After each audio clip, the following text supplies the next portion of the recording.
Hi, I'm Tyson Franklin, and welcome to this week's episode of the Podiatry Legends podcast. Before I introduce my guest, I want to let everybody know that I will be running my next 12-week podiatry business reboot in February 2023, which will be fun. It's going to be starting on Wednesday, the 8th of February, and it may surprise you, but it goes for 12 weeks. So details are on my website. Just go to tysonfranklin.com. So my guest today is DL Walker, who is a corrective manual therapist specialising in foot and ankle dysfunctions. She's been described, I love this, as a diagnostic detective with a specialisation in forefoot correction. And today we're going to be talking about the comprehensive treatment of Hallux Limitus. Now, if this title sounds familiar, it's because in August we did do a webinar, and instead of just taking the audio from the webinar and turning it into a podcast, I thought I would get DL back and we would specifically just do a podcast episode on this subject. So DL, how are you doing today? I'm doing well, Tyson. Thank you so much for having me again. The webinar was really, really popular. So I thought, well, if we do the podcast, it should just add on top of the webinar. So if anyone wants to check out the webinar that we did do, just go to my YouTube channel, Tyson E. Franklin, Podiatry Business Coach, and there is a copy of it there. But we're also recording the video for this particular podcast. So they've got options on how they can learn more about this. The more options you have, the greater the odds of success. That's one of my mottos. That's treatment and in life. Yeah, that's why I record in two different areas, because it's funny, as soon as you're working with technology, things go pear-shaped. And when they go pear-shaped, you go, damn, I wish I had recorded that somewhere else as well. So no, we will be fine with this. Excellent. So where do we start? But actually, before we just dive straight into the subject, can you give me just a little bit of background about yourself, how you got into this particular area? Absolutely. So my background is physical therapy. I have 2 additional degrees in exercise science and cardiac rehab. And once I graduated PT school, I, really was emphatic about posture and alignment. And when I was a student, I remember one of the things that my orthopedics teacher taught me was that alignment dictates function. And then I added function, frequency, flow, and force absorption. So just like podiatry with orthotics, my goal is to restore ideal alignment, because if I can do that, then everything else just works better. So the muscles will work better because of something called the length tension ratio, which states that a muscle will contract with the greatest vigor or strength when it's at a particular length. And if it's too long or too short, it won't work properly. When the joints are aligned, then they are able to move more smoothly. There's less irritation. And then obviously force absorption is an issue with stress fractures, with arthritis, and things like sesamoiditis and those kinds of things. Flow, we're talking about circulation. And frequency, we're talking about kind of the neurological system and the frequency of nerve conduction. So alignment is usually my primary area to restore. Now, I got involved in foot and ankle when I was teaching a balance enhancement and fall prevention class. And what I realized is that most people don't fall when they're not standing, right? When they're sitting, rarely do they fall. Except they might have been at the pub too long or something along those lines. But in general, so I realized the importance of the foot, and that was a big component of my course. And honestly, I wasn't taught a lot about the foot during my training. Even my advanced training as a certified functional manual therapist, we only learned up until the tarsals. I never learned anything about the metatarsals and the toes. And I think that's why I became so interested in those particular areas, because it seems like we forget about them a little bit.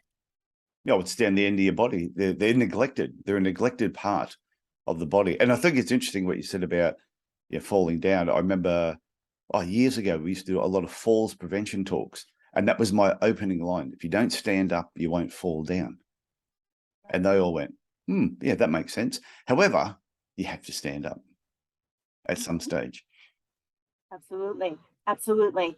And, as long as that foot is working the way that it's supposed to, and that it has the proper alignment, the proper range of motion, segmental range of motion, which basically means that there has to be range of motion, not just in, traditional dorsiflexion, plantar flexion, supination or pronation, but it needs to be quality, which means that there needs to be like a dorsiflexion moment at the big toe, at the at the distal hallux, at the proximal hallux, at the first metatarsal, and then through all of the tarsal bones and all of the toes and the metatarsal bones, really to get great range of motion and dorsiflexion. So one of my most profound case studies was with a patient who had cerebral palsy, and I had assumed that her lack of dorsiflexion was because of the cerebral palsy, the neurological tone, when in fact, I did my diagnostic evaluation and kind of played diagnostic detective. And sure enough, there was a restriction on her big toe. Once I released that restriction, her active range of motion was equal to the other side. So it's not just a joint motion situation that you have to look at. You have to look at all of the joints leading to that motion, because there are connective tissue structures that, for dorsiflexion, for example, that cross not only the ankle joint, right, but also the foot. Yeah, well, it makes perfect sense, because if soft tissue is tight, regardless of what soft tissue we're talking about, if there's a restriction there, that is going to limit how much a joint moves. And like, it's really simple. If someone's got tight hamstrings, tight calf muscles, it affects the knee, it affects the ankle range of motion. So it makes sense that as you move into the foot, if there's tight structures there that need to be released, it's going to affect the mobility of the joints in the feet. What's also interesting that you bring up is that if there is a restriction in motion, right? So I like to take the example of a chain. Okay, I happen to be wearing a chain, so I'm just pinching my chain at a particular area, right? Now the body is going to always move, but the restriction is going to be restricted. It's not going to move. Yeah. So what happens is that the areas over time, before and after that restriction, will compensate for that lack of motion. And that's when we run into trouble. That's when we develop things like Hallux Limitus, because there is not that fluid range of motion through all of the connective tissues. And when we're talking about Hallux Limitus, we're really worried about function, right? Which is in the closed chain. And in the closed chain, all of the structures that are about to hit the toe are going to impact that closed chain hallux extension, which those connective tissues go all the way up to the calf and even above the knee in some cases. So I've had clients who've had restrictions in motion, and their restriction is not even in the foot, it's in the calf. Okay. Yeah, no, well, that makes sense. So in podiatry, Hallux Limitus is a big problem. Well, not big problem. It's a common problem that we see with our patients, which is why I wanted to get you on here to sort of delve into this area a little bit more, because the idea of like this podcast, yes, I get people to come on to tell their podiatry stories, but I also want to bring along some technical information that people can listen to this, and it's something that they can apply the next day in their clinic and actually see some results. Absolutely. So I think the best thing that I could do to help with that is, with Hallux Limitus, just like any other problem, right? You need to figure out why that particular patient has Hallux Limitus, because person A and person B might have two different reasons, right? For their, and I should say for their symptoms, okay? Because the symptom is pain. It's usually confirmed by an X-ray or other diagnostic tests. that will confirm the diagnosis. But, you know, x-rays and MRIs are not, they don't tell the whole story, if that makes sense. Well, they're only So focusing on the joint itself, not what else is actually happening. So they could do an MRI in the joint and go, oh yeah, there's a little bit of damage there. But when you look at the amount of damage compared to the amount of limitation, sometimes it doesn't match. Well, it's not going to match. Yeah, exactly. And that's why, you know, just like that patient with cerebral palsy, you know, I assumed that was why she lacked dorsiflexion. And I literally thought that there was going to be nothing I could do until I tried. Yeah. So again, really getting to the root cause of the problem is going to be key, not just with Hallux Limitus, but any kind of diagnosis. So I do two things when I'm trying to figure out what's going on. Obviously, I take the information from the X-ray and the MRI, but I'm really focused on function. Okay. So what I will do is I will watch the person and analyze them doing something painful, whatever causes their pain. Okay. Yeah. And I ask them when.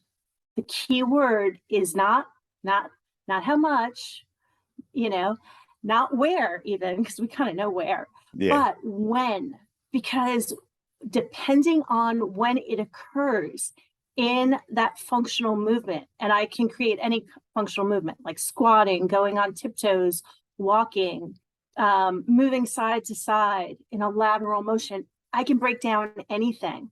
And depending on whether it's occurring in the closed chain or open chain,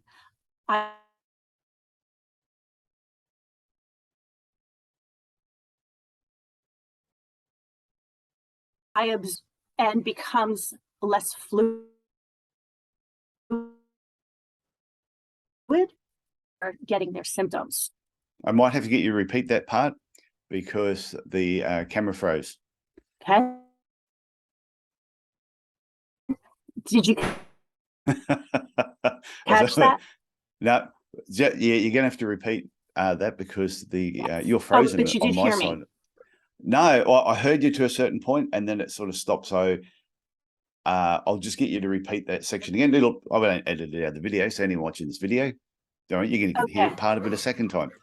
But on the audio, I will edit that out. So I'll let you start that part again. Yeah. It was about the evaluation, right? Yeah. No, you were talking about the movement, and then you said, yes. People go side to side, and it's all about the when. Okay. Yeah. So when I observe that, right, it's about when. So the patient will either tell me when they're getting their pain, and then I'll see where that is on the kinetic chain, or it will be when they start to compensate. Meaning, I think of motion like a row of dominoes, right? So if you had a row of dominoes and you hit one domino at a time, that's like the fluidity of motion. If we're going through a foot, right, we have 33 joints in just the forefoot to go through before we even get to the midfoot, rear foot, and, you know, into ultimately the ankle where, you know, like I said, dorsiflexion, plantar flexion is taking place. But is looking at the quality and the fluidity of motion, because if some areas are not moving, it's going to, like I said earlier, put excessive forces, excessive motion in areas that move very easily, like the proximal hallux joint, right? So that joint gets beaten up over time, and that's when people develop the symptoms of Hallux Limitus, as well as the changes that will occur on MRI and X-ray. Have you identified, like through your experience of doing this, there's a predominant age group that this happens in, or it's across the board, or have you noticed there's a particular sport or a certain activity that really stands out that we should sort of be keeping an eye on? The one telltale sign that I find is something that somebody told me in class was called an elf toe. Are you familiar with that term? An elf toe? An elf toe, yes. It's where the distal hallux sticks up, almost like a rocker bottom shoe. That was the image in my head. Interesting, right? So almost that, that development right there is the body compensating for a lack of motion for whatever reason. Oh It yeah, I've could seen that. be, Yeah, I've seen that a lot of times. yeah, for sure. And what's really interesting is that the alignment with a elf toe, right? The distal hallux does not touch the ground. It's sticking up. Those people are more prone to ingrown toenails, Yeah, and then also fungus, because that nail will hit the footwear and become irritated. Okay, so when that distal hallux is put into neutral, the proximal hallux actually comes up. And what's interesting in Hallux Limitus is that oftentimes on X-ray, it looks like the first metatarsal is elevated, but is the first metatarsal elevated, or is the proximal hallux depressed? That's the question.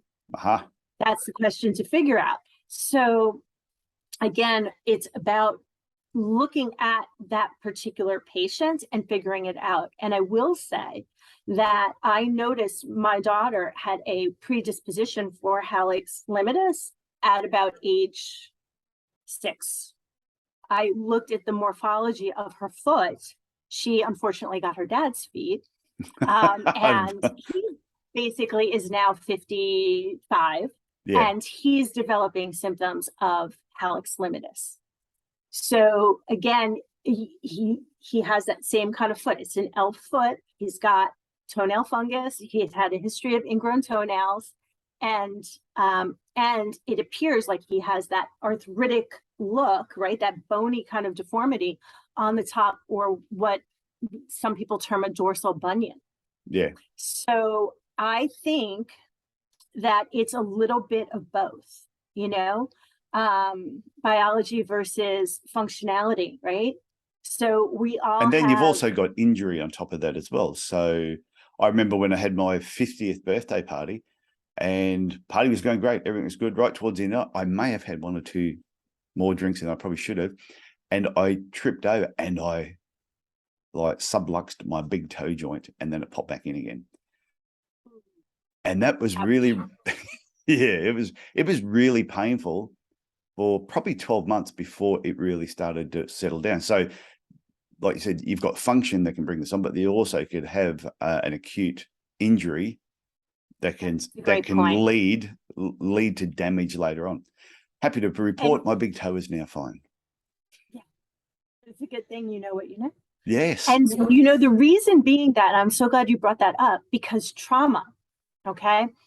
When there's trauma, there's 2 things that happen. Number one, there's inflammation. And for every cubic centimeter of inflammation, a muscle shuts down by 1%.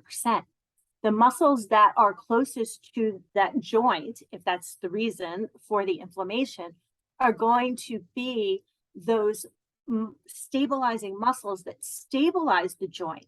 And another thing that I learned my first day of orthopedic school in physical therapy was that you need to have stability in order to have mobility. So if the muscles that stabilize are damaged, right, they will not allow for mobility, right? So that is a concern there. And I'll share with you a personal experience. I was kickboxing one day and I avulsed my toenail. Oh, nice. Came like 3/4 of the way off. And sure enough, they had to take the nail off, and it took months for that to grow, to grow back. It does take a long time. During that time, I changed my gait pattern to avoid weight bearing on that particular joint. And then things become habitual. So that's why it's super important not just to treat Hallux Limitus, but then go back to all of the adaptations that are going on in a gait pattern that have been compensated for because of that lack of motion. Once you gain that motion, you need to keep it.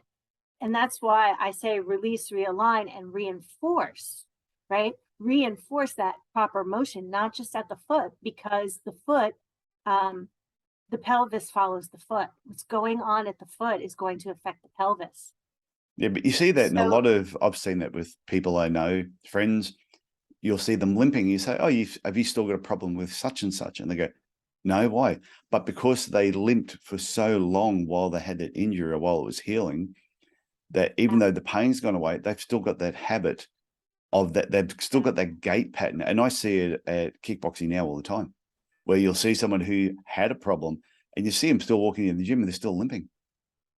Well, and unfortunately, what happens when we don't fully rehab is that something else will go wrong. So after a number of years after that injury, I was going downstairs and I missed a step, and I wound up tearing cartilage in my knee, not meniscus, osteocondylar fractures of the femur. And that is not a good surgery or an easy surgery. And as a result of really having to look at things myself and figure things out with regards to my knee, I realized I wasn't bearing weight on my big toe. So, and it went back to that old injury, right? You need to have stability in order to have mobility. If you're not bearing weight into your big toe, then your toe and your entire foot and your entire body is not stable. When you want to balance, primary balancer in the body is the big toe.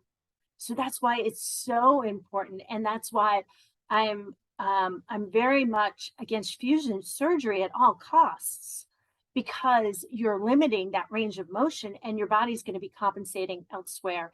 And you're going to have diminished balance and diminished function as a result of that.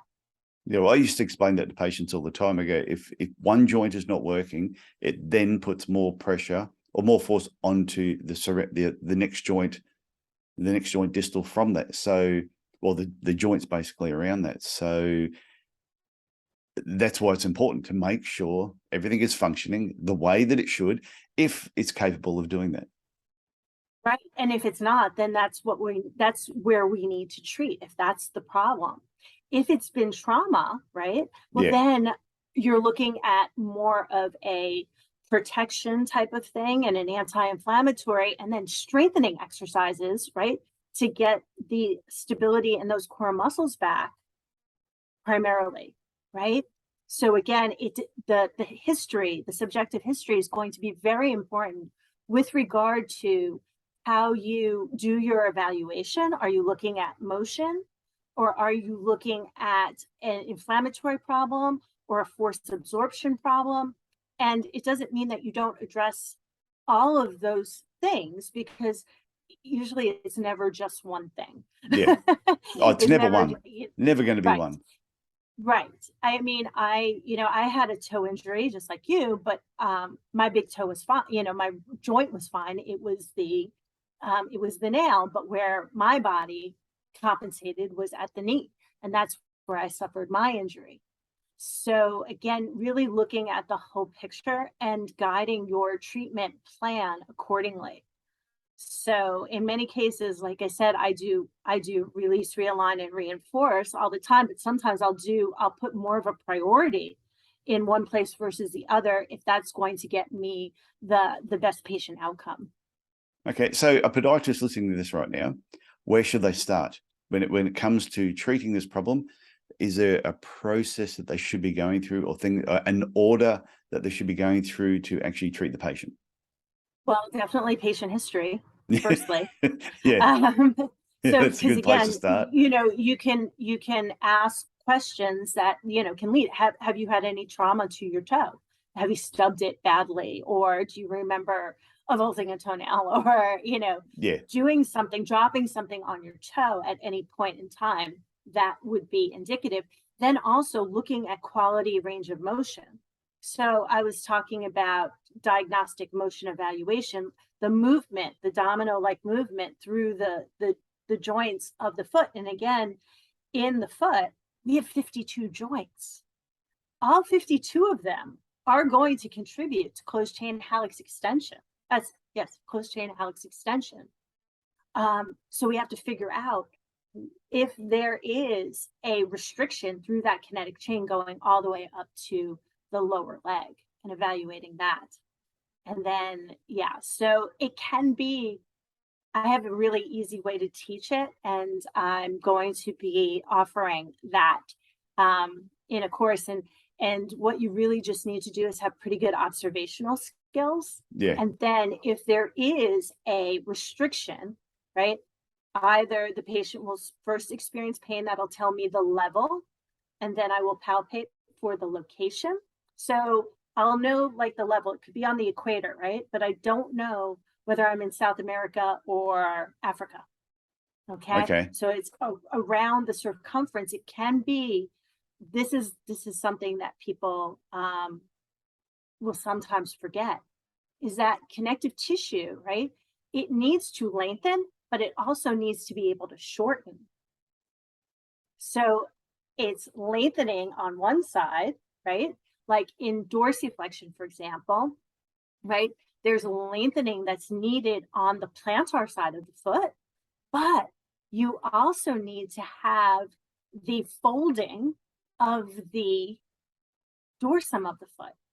So the problem could be anterior or posterior or medial and lateral. And also it can be rotational. So it's like I said, it's kind of a cascade. So subjective history, and then looking at quality, this is how I do it, quality of motion to figure out where the problem is, or I'm going to go ahead and obviously I'm going to protect the joint because they're here because that joint is unstable. So protecting in Hallux Limitus is key. I like to do it with taping because you can be very specific to the joint, and then get and them you also into... have taping workshops, don't you? Okay, we'll talk about it at the end. You can give us all the details about your taping workshops at the end. For sure. Yeah. And then getting into that core muscles, strengthening of the big toe. So there's a bunch of muscles, intrinsic muscles of the foot that attach to the big toe joint that help it maintain stability, because again, you need to have stability in order to have mobility.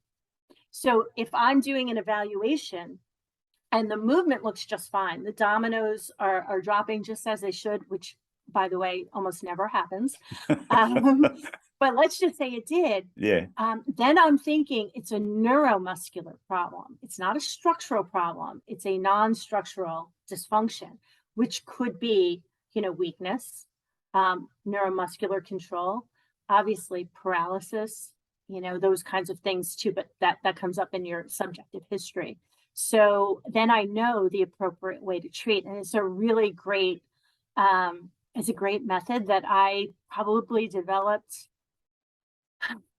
about 13 years ago. And honestly, if guessing, I'm never effective when I guess or hypothesize. But when I go back to my diagnostic motion evaluation, or I also do what's called a diagnostic static evaluation, where the person is not moving, but I look for compensations in motion as well as feel for them, that often tells me where the connective tissue dysfunction location is, or level is, but not the exact location. Remember, I could be on the equator, but I might be in Africa or South America. I have to then palpate in order to find that restriction.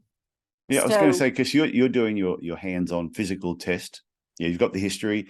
You're then doing your physical examination. Do you then have them performing certain tasks and functionally looking at them as well?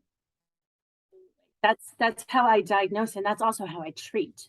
So what many manual based clinicians will often do is they'll maybe do a sustained pressure, which is where you place your hands or releasing tool into the connective tissue and then just hold it there, and that just takes forever. So I don't like doing that. So I was taught something called functional manual therapy by my physical therapy mentor, and he teaches it through an organization called the Institute of Physical Art. And what I did to kind of modify that was, what you do is you get onto the restriction in the connective tissue, and there's a couple of steps, but you get right onto that restriction with a small releasing tool. That means your finger, or I like to use the head of an eraser for the foot, because they're tiny joints. So if I take a big releasing tool, like a like a bottle or a ball, it's not going to be specific enough. So I get onto that, and then I have the patient actively move about the releasing tool. So there's a couple of reasons why I think that's great.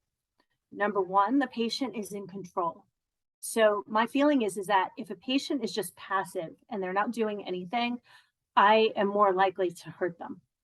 That's number one. Yeah. Number two, they're getting neuromuscular re-education. They're facilitating motion within their body as they're releasing.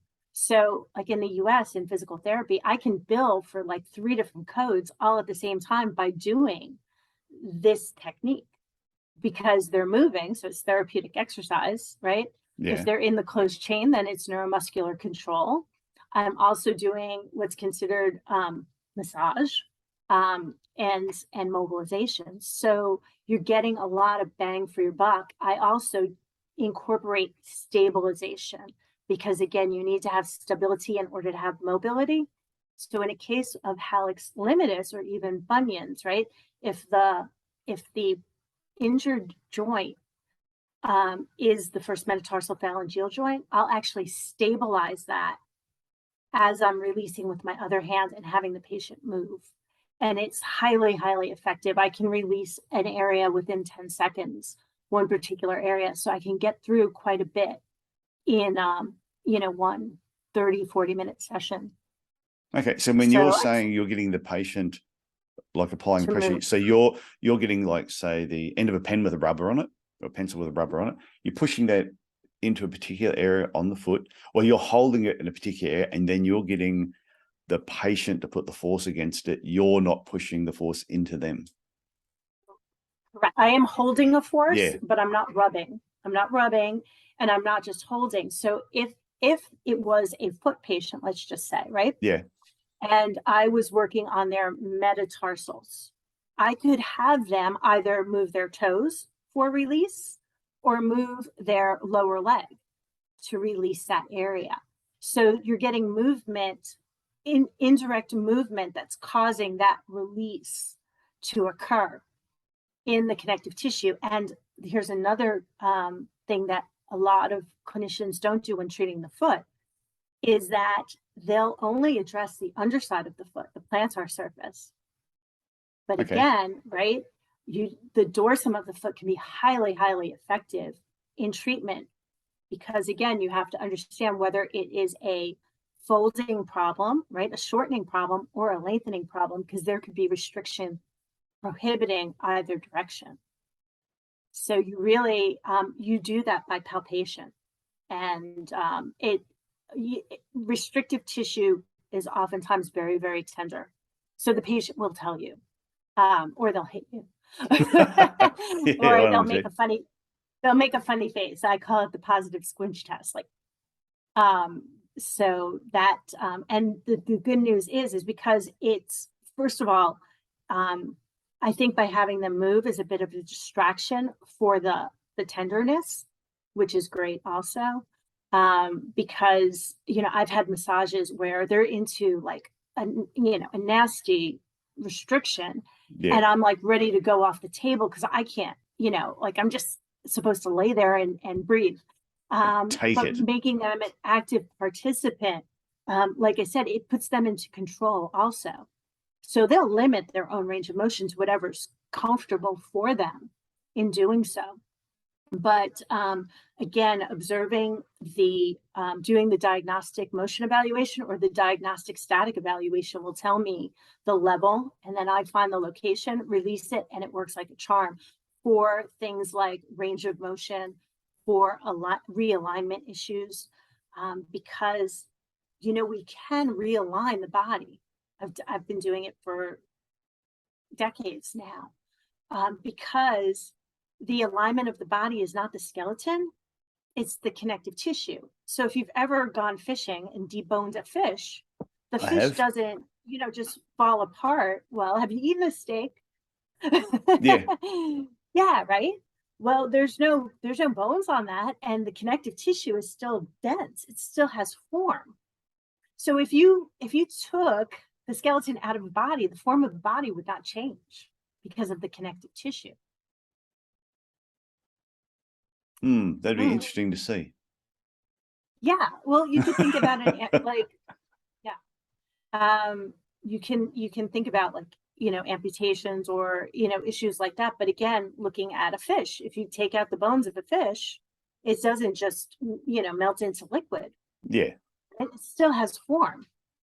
So that is, that's something that's really fascinating also, the amount of change that you can make just by addressing the connective tissue. And again, really looking at the whole system as a complete part, area of the kinetic chain. It's not just a part. It's not just a big toe for Hallux Limitus. It's not just a big toe. It's the whole kinetic chain through the foot, up the leg, when it's an issue of restriction. Again, Yeah. if it's an inflammation problem, then it might be more neuromuscular, where the strengthening will come back. Then you have stability to equal mobility. So those are really the two key factors to look at. Is it a restriction problem or is it a stability problem? And it's probably, if it's chronic, it's going to be both. Yeah. And one of your things you said on the webinar too was one of your main aspects is to, your number one key is to reduce inflammation. Because until you reduce inflammation, it's hard to treat the problem. See, so that's the opportunity to get to the root cause. Okay. So by treating the inflammation, because for every cubic centimeter, a muscle will shut down by 1%. Those are the stabilizing muscles that protect the joint, right? That's their job. So they protect the joint so the moving muscles can move, so that they can allow for movement. So if those stabilizing muscles are weakened, then they can't do their job. They can't protect the joint. And every step that you take, you're going to be doing damage. And if you only address the inflammation, well, over time, that anti-inflammatory intervention is going to wear off. You never took advantage of getting to the root cause of the problem, right? Yeah. Which was probably, restriction in connective tissue, because like I said, one is going to feed into the other. So if it started off as trauma and then you became weaker and then you changed your gait pattern, you're going to develop restrictions, because that's not the proper way to move. Okay, so we were talking about the inflammation side of things, and then when it comes to protection, one, you were saying taping was one thing, and also footwear would be a consideration as well. The Absolutely. type of footwear that they're wearing. Yeah, footwear, orthotics. But here's the thing: what a lot of patients who start Hallux Limitus, what they'll do is they'll buy shoes that will protect them. But I thought about it the other day. It's almost like, let's say you broke your arm, and I said, okay, Tyson, here's a cast. You're going to wear that for the rest of your life. That's not how you do it, right? Yeah. You protect the joint, right? So that you can decrease the inflammation, so that healing can come in, but simultaneously, you're going to be working the other areas that are contributing to that problem. That's how you get those things going. So by wearing, the idea, it's almost like taking a medication, like an antibiotic, for the rest of your life for an infection. The infection's over, stop taking the antibiotic. So when the patient has the pain-free range of motion, the idea is to wean them out of those shoes, and so that they can walk barefoot, so that they can get back to the proper gait pattern. Like I said, it's so important to protect for a period of time, but then when it's safe, wean them out of that so that they can go back to, normalcy. Because let's face it, patients are not always going to wear protective shoes, for all occasions, or even orthotics for all occasions. And those are great ways to protect, but, use that for a period of time until you've taken out the underlying causes, right? So that you can get them pain-free without protection. That's the same thing I do with tape. I don't, and that all comes back to, but it all comes back to the original history that you're taking and what the cause is, and is there damage to the joint, or is it purely just a restriction in the joint, is going to determine what you do long-term with that patient. Or restrictions in other joints contributing to the range of motion of that joint. Yeah. Because again, it doesn't just have to be in fact, if there's inflammation at the proximal hallux joint, I do not ever mobilize that because it is hypermobile. I mobilize what's around it, because remember what we were saying, you were saying it too, is that the areas around it that are restricted, causing the excessive motion at the big toe joint. We want to distribute that motion. Yeah. So it's almost like if I had to move my couch and I just decided to, I said, okay, I'm going to hire somebody to move my couch, and it was only one person. That would be a lot of strain on that one person. But if I had 6 people come over and lift the couch and bring it out, it'd be no problem whatsoever. Not a lot of stress on anybody. So like we said, we have 52 joints in the foot. Primarily the motion is at the big toe joint, but that doesn't mean that the other 51 are not contributing to hallux extension in the closed chain, which is where you get your symptoms. That's a great analogy, moving the lounge. Yeah, well, thanks. I've been doing this a while. I know, but to me, and sometimes analogies like that are what makes explaining something to a patient so much easier. When you can use something when they go, okay, that makes sense. So instead of just saying, oh, look, here's a foot, and if this is restricted here, puts more pressure on these joints here, therefore they overwork, causes other problems. And the patient go, oh, yeah, okay. But if you use the analogy, well, it's like you lifting a lounge by yourself or getting 5 friends to help you. It's a lot easier.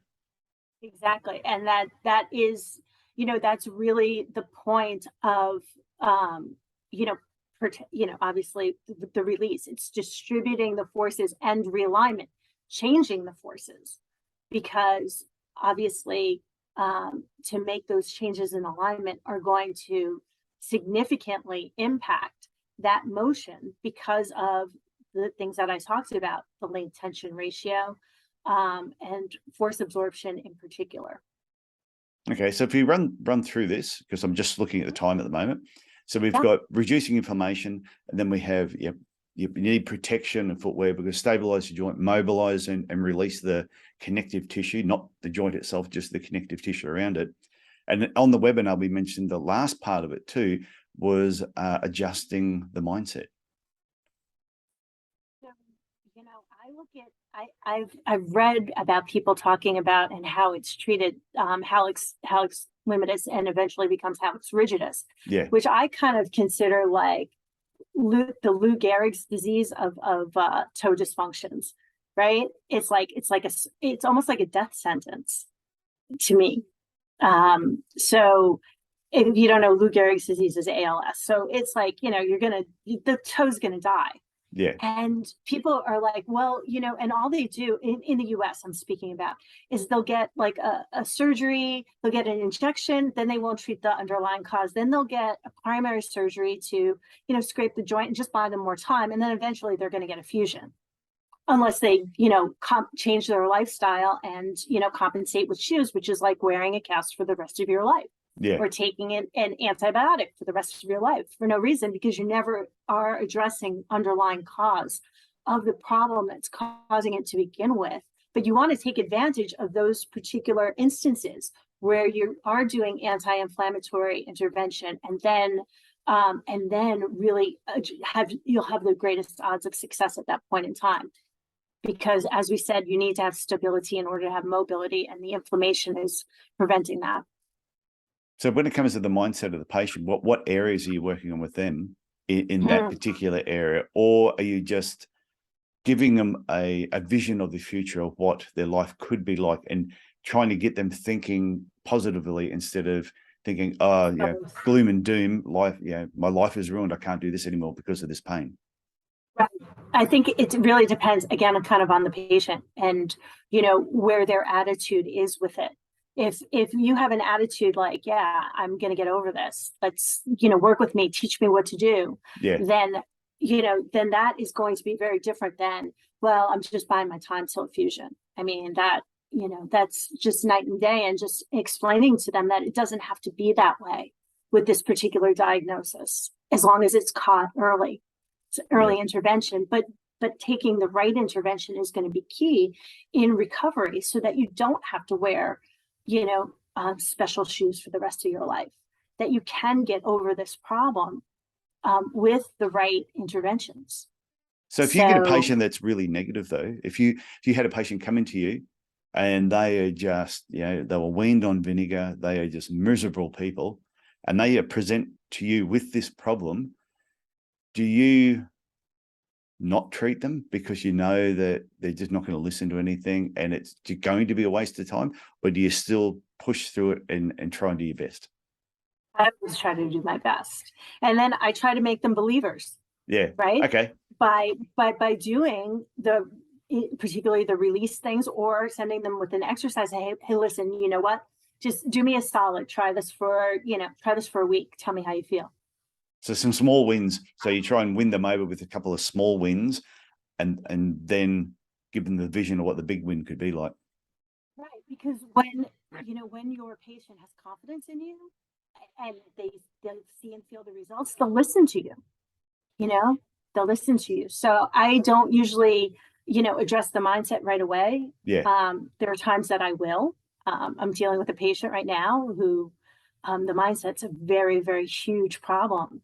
And it's so interesting that this person will actually feel symptoms and have a reaction even without doing activity, just thinking about it. The mind is a powerful, powerful tool. Very, very powerful. So again, giving patients encouragement, giving them hope, not saying, well, this is what your x-ray looks like, you're never going to get, that's, again, it's not true.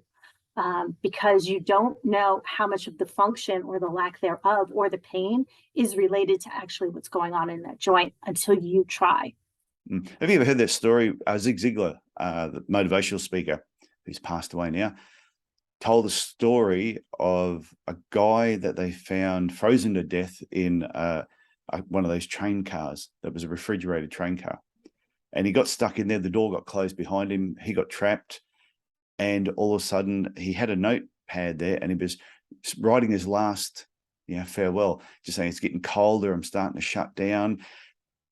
Described everything that was happening to him. And the next day, they found him dead.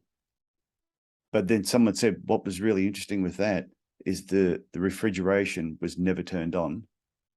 And there was plenty of air in there for him to survive. But mentally, he told himself that he was in a cold thing, and his brain pretty much took his body through that whole shutdown process, and he died. And that is scary. It is. It's also powerful. Yeah. It's also really, when used the right way, it's extremely powerful. And yes, I recently saw another example very similar to that, where the person's like, there are 3 people on a survival raft. The guy that said, I'm going to die, I'm going to die, I'm going to die. Guess what? He died. So powerful to really take that into account sometimes with your patients. And it can be, stress actually can affect the myofascia. So there's, millions of nerve receptors on fascia and 60 or 40% of them are affected by the sympathetic nervous system, the stress. So again, it's a big puzzle that, to me, I just love figuring out. I love putting the pieces together. I mean, that's what, that's what gives me joy. And because, give me a tough patient. I love it. That's how I came up with a lot of these things, because I had a challenge. Yeah. I had a challenge in class, or I had a challenge in my own body, or I had a challenge with the patient. And, I didn't just, graduate school and do advanced certifications and get all this knowledge. I'm just very good at being a quick learner from an experience, and really, going back actually to some of those principles I learned in PT school. No, I think it's fantastic. So this taping some of these courses you have, if people wanted to learn more, well, first I want to thank you for coming on here and sharing your knowledge, doing the webinar with me, the August webinar, and coming on the podcast now. If people want to reach out to you, is there a good way of connecting with you? And also, how can they find more out about some of the courses you're doing? Yeah, so I kind of my website is dlwalkerconsultant.com. So singular consultant.com.